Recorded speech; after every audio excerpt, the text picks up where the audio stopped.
So now you'll see SHM.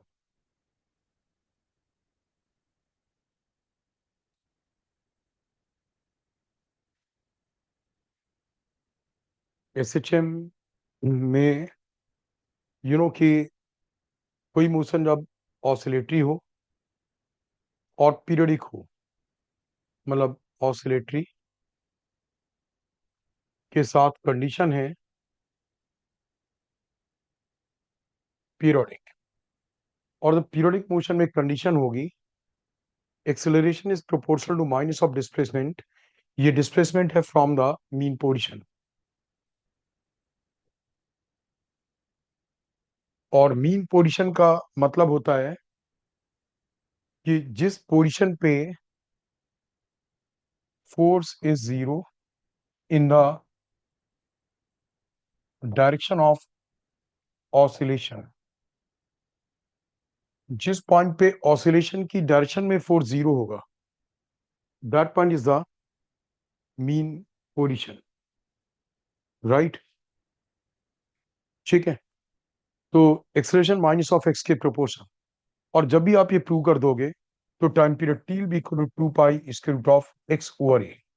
जिस equation से आप ये प्रूव करोगे उसी इक्वेशन से आप निकालोगे कि एक्स ओवर ए की वैल्यू निकालोगे और इसमें डाल दोगे, that is the time period T, right.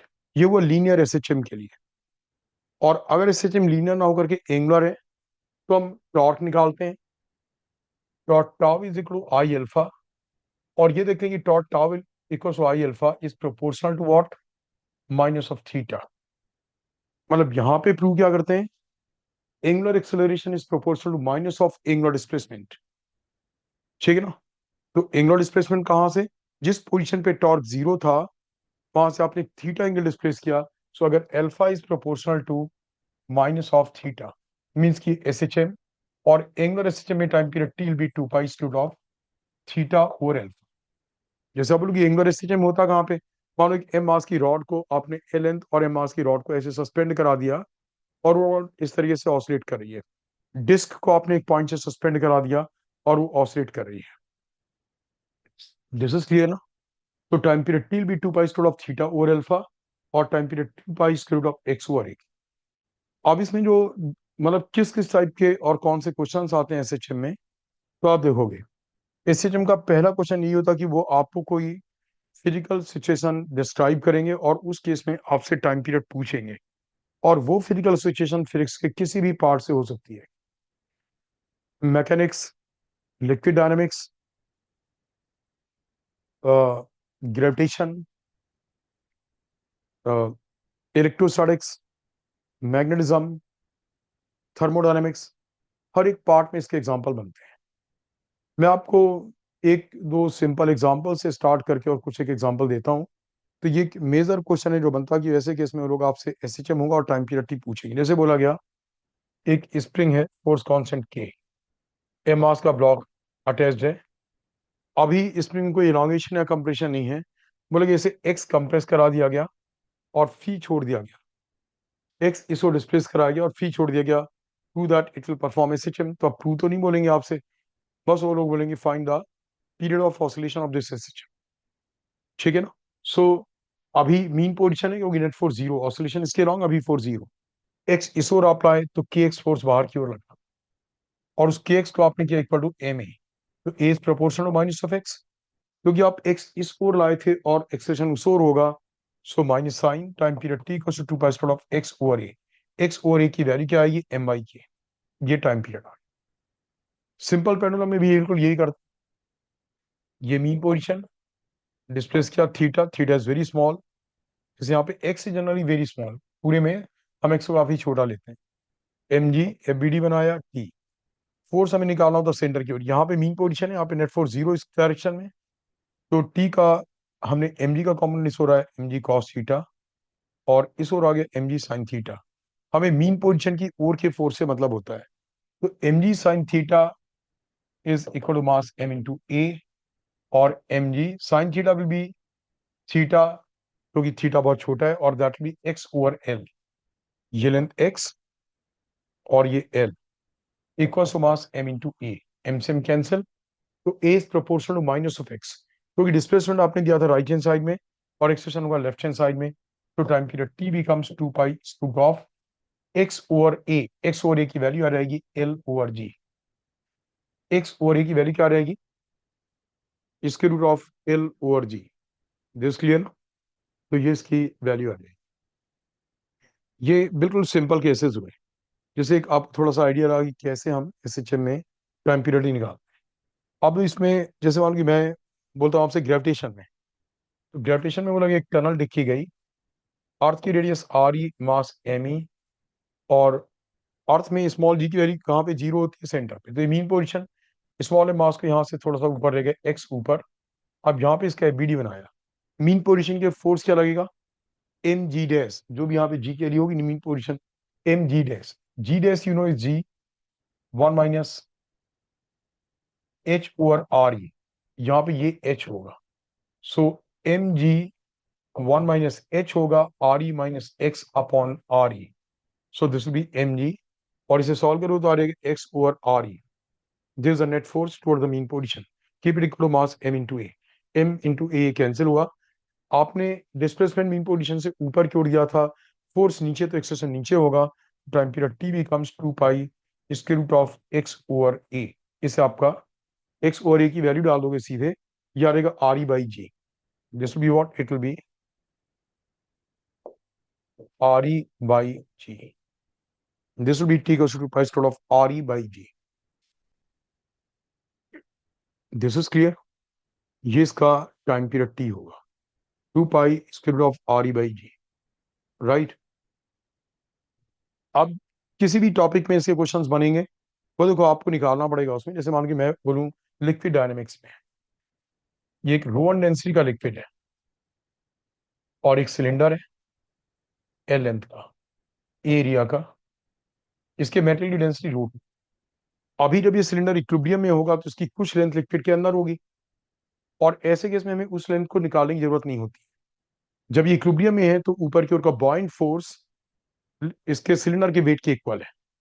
अब जब आपने उस पोजीशन से एक्स और डिस्प्लेस किया नीचे की ओर, तो एडिशनल बॉइंट फोर्स कितना होगा, ए इंटू एक्स, आपने एक्स और डिस्प्लेस किया, एरिया ऑफ क्रॉस सेक्शन है सिलेंडर का, तो लिक्विड का एडिशनल वॉल्यूम कितना डिस्प्लेस हुआ, ए एक्स, और उस लिक्विड का वेट होगा ए एक्स रो वन जी, ये एडिशनल बाइंड फोर्स, पहले वाला बाइंड फोर्स सिलेंडर के वेट से बैलेंस हो रहा था, additional buoyant force will be equal to mass m into a into l into into rho two into a, तो यहाँ पे a is proportional to minus of x, क्यों minus, cylinder को डिस्प्लेस नीचे किया, एक्स्ट्रा बाइंड फोर्स ऊपर लगेगा तो एक्सेलरेशन ऊपर होगा, time period T becomes 2 pi square of x over A, x over ए की वैल्यू आ रहेगी l rho two upon rho one g, right.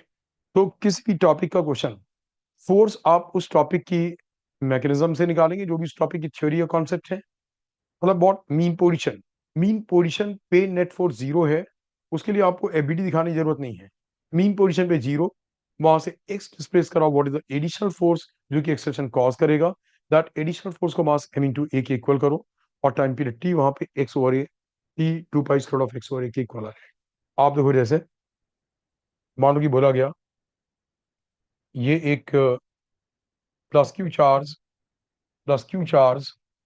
हुए, इनके बीच की डिस्टेंस है, बीच में क्यू नॉट पॉजिटिव चार्ज, अभी इक्विलिब्रियम में होगा, इस ओर का रिपल्सिव फोर्स इस ओर के रिपल्सिव फोर्स के इक्वल, क्योंकि ये बिल्कुल मिड पॉइंट पे, बोलेंगे इस ओर तो इसका मास m, ये फिक्स्ड है, बोलेंगे इस ओर x डिस्प्लेस करा दिया गया, अब इसका मोशन एच होगा, उसका टाइम पीरियड t, जब ये इस ओर जाएगा तो इस ओर का रिपल्सिव फोर्स ज्यादा, इस ओर का कम, तो नेट फोर्स कितना लगेगा, 1/4 pi epsilon nought q nought into 1/a minus x whole square minus 1/a plus x whole square, है ना, इस ओर डिस्टेंस a माइनस एक्स, इस ओर a प्लस एक्स, तो जब आप इसे सिंप्लीफाई करोगे तो फोर्स आ जाएगा 1/4 pi epsilon nought q not, और यहाँ पे ए स्क्वायर माइनस एक्स स्क्वायर का होल स्क्वायर, और ऊपर देखो आ जाएगा कितना, 4ax आ जाएगा, 2x यहाँ से माइनस माइनस तो 4ax, है ना, तो ये आ जाएगा 4ax। अब क्योंकि ये लोग देंगे कि x इज वेरी वेरी स्मॉल, तो डिनोमिनेटर में एक्स स्क्वायर को इग्नोर कर दोगे, तो ये केवल आ जाएगा a टू द पावर 4 आ जाएगा। ये कितना आ जाएगा? a to the power 4। तो नीचे a क्यूब आ जाएगा और ये फोर्स x के प्रोपोर्शनल है, उसे आप मास m इंटू a के इक्वल कर देना। तो a विल बी प्रोपोर्शनल और -x, उस ओर डिस्प्लेसमेंट दिया और एक्सेशन इस ओर है। टाइम पीरियड t भी equal 2 pi instead of a over x, ये वाला a, ये तो डिस्टेंस था a, ये वाला a एक्सेलरेशन है, उसे टाइम पीरियड t आ जाएगा। तो किसी भी चैप्टर में होगा, आप मीन पोजीशन आइडेंटिफाई करना। मीन पोजीशन पे कोई एबीडी बनाने की जरूरत नहीं है। मीन पोजीशन को आइडेंटिफाई करना, वहां से थोड़ा सा डिस्प्लेस कराना, नई पोजीशन पे एबीडी बनाना, नेट फोर्स मीन पोजीशन की ओर निकालना, और थोड़े बहुत मैथमेटिकल जो वो होंगे, एज्यूम्पशंस होंगे, जैसे वो लोग दिया उन्होंने x is very very small compare to a, ऐसी चीजों के थ्रू आपको फोर्स को माइनस ऑफ एक्स के प्रोपोर्शनल आना, so mass m into a minus of x के प्रोपोर्शनल, एस एच एम टू करना और टाइम पीरियड टी निकाल दें। चलिए मैं एक थर्मोडायनेमिक्स का एग्जांपल देता हूँ। ये कंटेनर में गैस है, pressure P naught, volume V not, यहाँ पे एक पिस्टन है, पिस्टन का mass m, area of cross section a, right. अभी ये सिस्टम इक्विलिब्रियम में है, मतलब प्रेशर का फोर्स ऊपर लग रहा होगा और पिस्टन का वेट नीचे लग रहा होगा, मे बी बाहर भी कुछ प्रेशर है, उसका भी फोर्स नीचे, इट इज इन इक्विलिब्रियम। बोलिए इससे थोड़ा सा नीचे डिस्प्लेस करा दिया गया x, x is very small, right, थोड़ा सा डिस्प्लेस करा दिया गया, और conditions are isothermal, isothermal conditions हैं, ठीक है। तो बोल गया कि टाइम पीरियड क्या हो गया ऐसे चमका। अब आप देखो, जब से आपने एक्स नीचे डिस्प्लेस कराया, तो हुआ क्या कि पहले प्रेशर था पी नॉट वी नॉट, बाद में जो प्रेशर पी हो गया, p nought plus delta p, क्योंकि वॉल्यूम कम हो रहा, कितना कम हो रहा है? V nought minus a x, a area of cross section, x नीचे लाए तो वॉल्यूम कम कितना हो गया? A x. तो इससे आपका आ जाएगा p nought v nought is equal to p nought v not, यहाँ पे भी आएगा एक delta p into v nought आएगा, एक आएगा P not into A x आएगा, और एक डेल्टा पी और इसका प्रोडक्ट आएगा, लिख ही देता हूं मैं, minus delta p into a into x. लेकिन ये टर्म ऑलमोस्ट जीरो होगा, क्योंकि एक्स बहुत छोटा था, तो डेल्टा पी भी बहुत छोटा होगा, और दो छोटी क्वांटिटीज का प्रोडक्ट जीरो होगा, ये टर्म कैंसिल होगा। तो यहां से आपका ये टर्म इस ओर ले आओ, तो delta p v nought is equal to p nought a x. So delta p की वैल्यू आ गई p nought a x upon v nought. ये एक्स्ट्रा प्रेशर आ गया है, इस एक्स्ट्रा प्रेशर से ऊपर की ओर एक्स्ट्रा फोर्स होगा p nought a square upon v nought into x. कितना एक्स्ट्रा फोर्स आ गया? Pressure into area is what? Extra force. और ये एक्स्ट्रा फोर्स आप इक्वल कर दो मास एम इंटू ए के, तो ए is proportional minus of x, आपने डिस्प्लेसमेंट नीचे दिया था, एक्सेशन ऊपर की ओर आएगा, तो time period T equal to 2 pi square of x over a से आप फिर इसका टाइम पीरियड टी कैलकुलेट करो। फिर आप इससे इसका time period T calculate, right.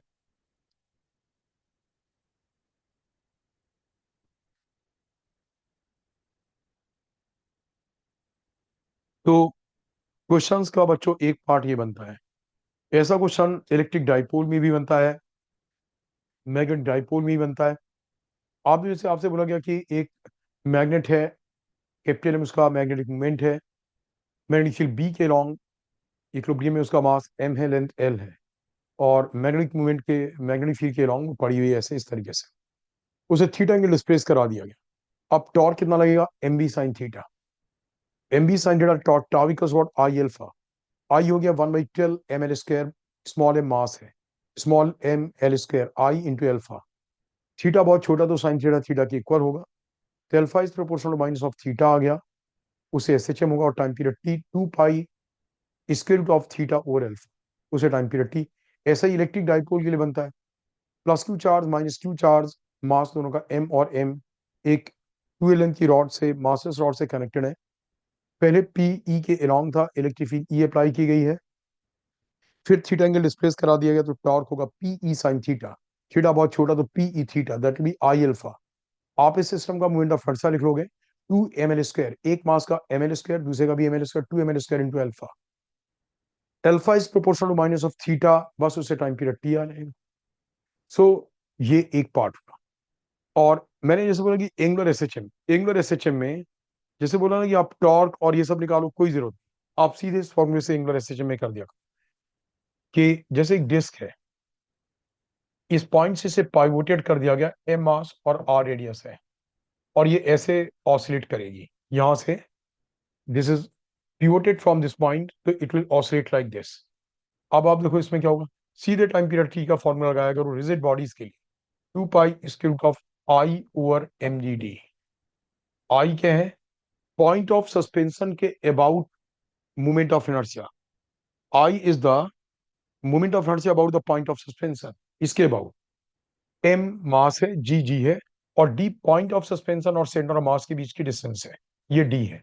So this becomes 2 pi square root of, centre के अबाउट आई होता है half M R square disc में, ये डिस्क है, और इस पॉइंट के about plus M R square, so that is 3/2 M R square upon M G X, X R हो गया, राइट। तो डिपेंडिंग अपॉन की कौन सी बॉडी है उसका अकॉर्डिंगली मूवमेंट ऑफ इनर्शिया होगा, सेंटर ऑफ मास और पॉइंट ऑफ सस्पेंशन के बीच में कितनी डिस्टेंस है, उसे फिर आप ये टाइम पीरियड टी कैलकुलेट कर लोगे। समझ गए बच्चों, नाउ से। तो जब भी कोई एंगुलर एसएचएम वाली बात है, रिजिड बॉडी का ऑसिलेशन है, आप इस तरीके से सॉल्व करोगे। इसके बाद बच्चों एसएचएम में दूसरा क्वेश्चन बनता है जो कि है इसके इक्वेशन पे बेस्ड, जैसे एक्स डायरेक्शन में ऑसिलेशन हो रहा तो X equals to A sine omega T. अब इक्वेशन या तो इस फॉर्म में होगा, जैसे मोशन इस और पॉजिटिव एक्स, इस और निगेटिव एक्स, मोशन इसका इसी और स्टार्ट हुआ, टी को जीरो पे, एक्स इक्वल जीरो पे था, ठीक है ना। लेकिन ऐसा भी हो सकता है कि X equal to A sine omega T plus phi, phi additional phase है, फाई की वैल्यू कुछ भी हो सकती है, पाई/4, पाई/2, पाई एक्सेट्रा। अब वो आपको लॉजिक से लेनी होगी, जैसे वो लोग देते हैं उसके अकॉर्डिंग इक्वेशन बनाना होगा। जैसे आप देखो कि एक कंप्लीट ऑसिलेशन, इस ओर जाना वापस आना, इस ओर जाना, ये 2 पाई फेज के इक्विवेलेंट होता है। तो मीन पोजीशन से इस ओर का ये होता है पाई/2 फेज, और अगर ये वापस यहाँ पहुंच गया तो पाई फेज, यहाँ पे 3 पाई/2 फेज, और यहाँ पे 2 पाई फेज। तो मान लो कि बोला गया कि इस ओर पॉजिटिव एक्स है और मोशन पॉजिटिव एक्स से स्टार्ट हुआ, यानी अब ये इस ओर आएगा, तो x equal to a amplitude sine omega T plus पाई/2। बोला कि ये पॉजिटिव एक्स है, बट मोशन स्टार्ट हुआ मीन पोजीशन से इस ओर, मीन पोजीशन से इस ओर, यानी कि आधा ऑसिलेशन एक तरीके से ऑलरेडी हो चुका है, so that is what plus pi. Accordingly आप इक्वेशन बनाओगे, राइट। अब वेलोसिटी भी इसका डेरिवेटिव होगा, v equal to dx by dt, dx by dt।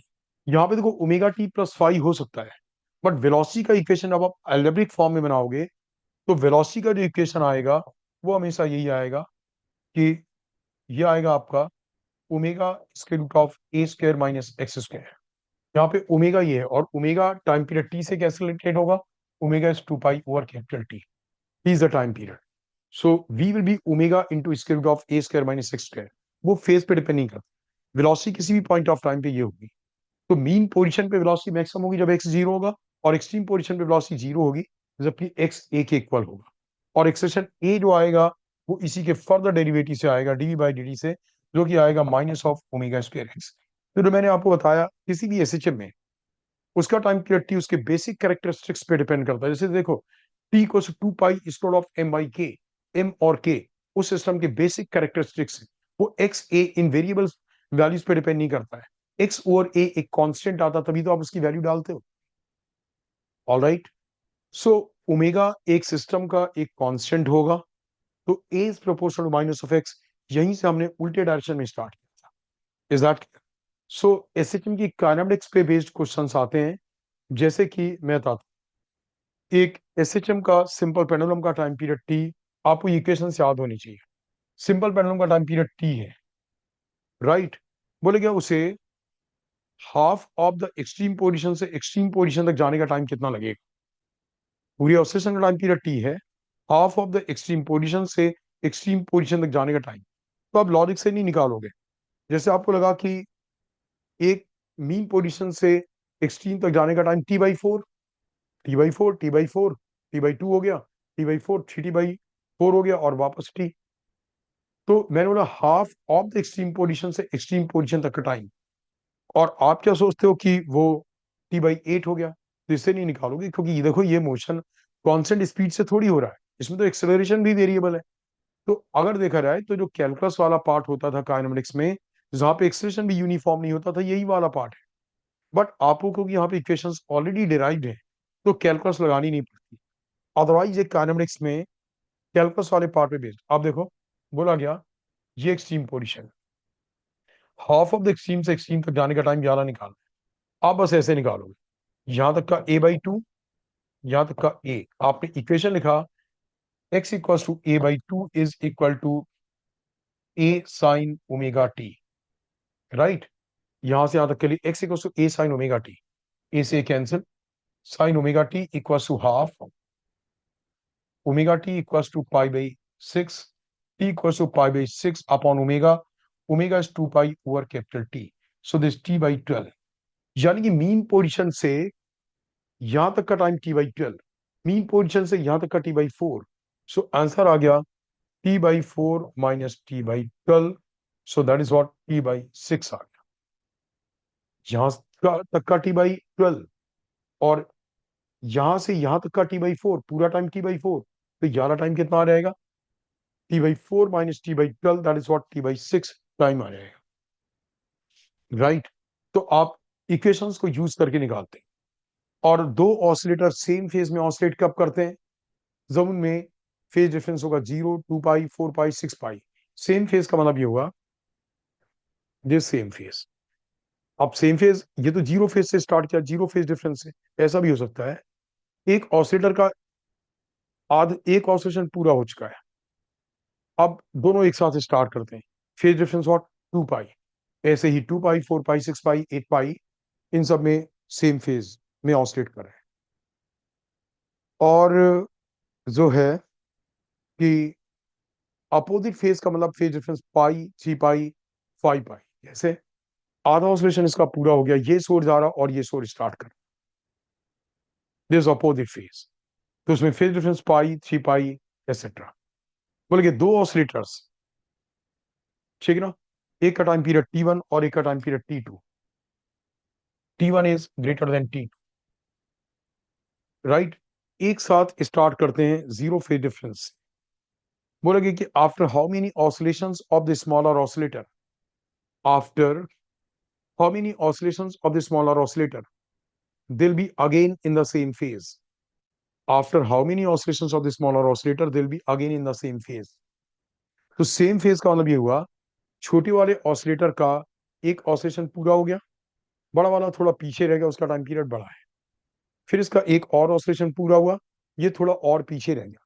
पीछे रहते रहते जब बड़ा वाला एक ऑसिलेशन पीछे हो जाएगा पूरा, तो फिर से सेम फेज में ऑसिलेट करने लग जाएंगे। यानी कि जितने टाइम में बड़े वाले के एन ऑसिलेशंस पूरे हुए, कितने टाइम में N × T1, उतने ही टाइम में छोटे वाले के कितने कंप्लीट होंगे N+1, एक ऑसिलेशन ज्यादा कंप्लीट होगा, राइट। इसमें एन अननोन है, एन आ जाएगा, तो जो ना कि बड़े वाले के एन ऑसिलेशंस के बाद वो सेम फेज में होंगे, यानी छोटे वाले के लिए पूछा गया तो N+1 कर दो। और इसमें अगर मान लीजिए कोई 4.3 आ गए, N+1 के लिए 4.3 आ गई, तो यू नॉट साई कि वो फ्रैक्शन में आ रहा है, कैसे करें, वही आंसर होगा। 4.3 आया तो 4.3 ही आंसर होगा। ये है कि एसएचएम की काइनेमेटिक्स पे बेस्ड कुछ क्वेश्चंस होते हैं। तीसरा पार्ट इसमें होता है एनर्जी पे बेस्ड क्वेश्चंस। एसएचएम करते हुए पार्टिकल की काइनेटिक एनर्जी होती है ½ m v², सो ½ m v² ओमेगा² a² minus x²। और पोटेंशियल एनर्जी होती है ½ m ओमेगा² a², ½ m ओमेगा² x²। इस टर्म को कई बार के भी बोलते हैं, oscillator constant, oscillator constant m ओमेगा²। ये पोटेंशियल एनर्जी। टोटल एनर्जी देखो आपकी आएगी ½ m ओमेगा² a², दोनों का सम। तो अगर आप इसका ग्राफ प्लॉट करोगे तो इस तरीके से आएगा, मीन पोजीशन पे काइनेटिक एनर्जी मैक्सिमम है,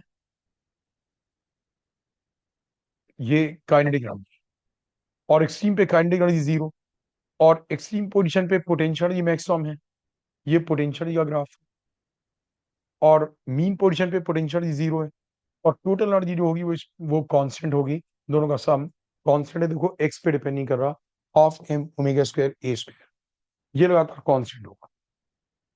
तो बच्चों इसके क्वेश्चंस कैसे आते हैं आप देखोगे कि जैसे आपसे बोला गया कि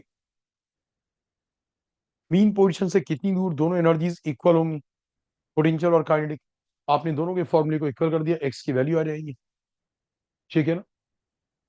इसमें क्या होगा, एम और आएगा यहाँ पे, इसमें क्या होगा, दोनों की वैल्यूज आ जाएंगी, एक्स की वैल्यू आ जाएगी, या पोटेंशियल एनर्जी टोटल एनर्जी का वन थर्ड है, तो आपको पोटेंशियल का भी फॉर्मूला पता है, टोटल का भी पता है, इसका वन थर्ड इसके इक्वल कर दो। इस तरीके के क्वेश्चंस कुछ इजी क्वेश्चंस, दिस क्लियर। साथ में देखो इकोनॉमिक्स वाले पार्ट पे बेस्ड वैसे भी क्वेश्चंस होते हैं कि जब उसका मीन पोजीशन से x1 डिस्टेंस है तो वेलोसिटी v1 है, x2 डिस्टेंस तो वेलोसिटी v2 है, आपसे ओमेगा पूछ लें या फिर एम्पलीट्यूड पूछ लें, तो आप दो बार इक्वेशन लिख लोगे वेलोसिटी का, और जो टर्म अननोन है आप उसे अननोन को रहने दो और बाकी को एलिमिनेट कर दो, उससे क्या होगा, वो इक्वेशन आ जाएगा, ठीक है। अब इसमें एक अच्छा क्वेश्चन बनता है एनर्जी वाले पार्ट में, आप ध्यान से देखोगे, बोलेगा कि एक ऑसिलेटर ऑसिलेट कर रहा था इसोर इसोर करके, एम्पलीट्यूड ए मास एम से m1 मास से ऑसिलेट कर रहा था, एम्पलीट्यूड ए और एम मास चेन, और टाइम पीरियड या ओमेगा एक सिस्टम का एक कैरेक्टरिस्टिक्स होता, वो ओमेगा है मान।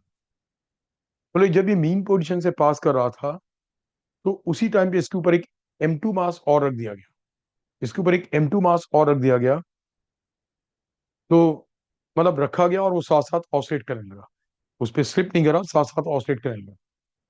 अब बोला गया कि इसका जो है नया एम्पलीट्यूड क्या होगा, फिर जब आपने मास धीरे से रखा तो उस टाइम पे मीन पोजीशन पे इसके पास वेलोसिटी थी, तो मोमेंटम कंजर्व होगा।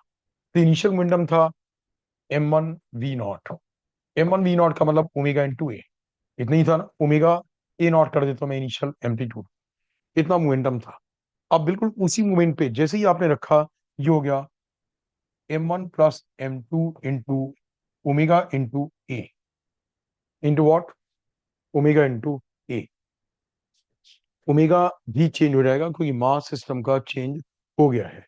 जैसे स्प्रिंग से कनेक्टेड सिस्टम होता तो टाइम पीरियड ठीक क्या होता, ओमेगा मास एम पे भी डिपेंड करता, तो दैट बिकम्स, हम इसे वेलोसिटी के टर्म से ले लेते हैं कि इनिशियल यहाँ पे वी नॉट थी, तो वी नॉट जो इनिशियल ओमेगा हुआ उससे निकाल सकते हो, सो दिस बिकम्स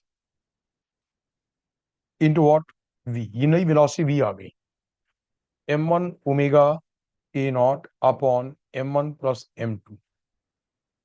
अब मीन पोजीशन पे जो काइनेटिक एनर्जी हो गई, वही काइनेटिक एनर्जी एक्सट्रीम पोजीशन पे जाकर के पोटेंशियल एनर्जी में कन्वर्ट होगी। तो मीन पोजीशन पे काइनेटिक एनर्जी आ गई half m1 plus m2 into V square, जो नई वेलोसिटी है, that equals to half K, system का के होगा m1 plus m2 into omega dash, half m omega square into X square, X नया amplitude आएगा। So, पूरी kinetic energy जिसमें omega dash की वैल्यू क्या आएगी, दो time period T 2 pi is to of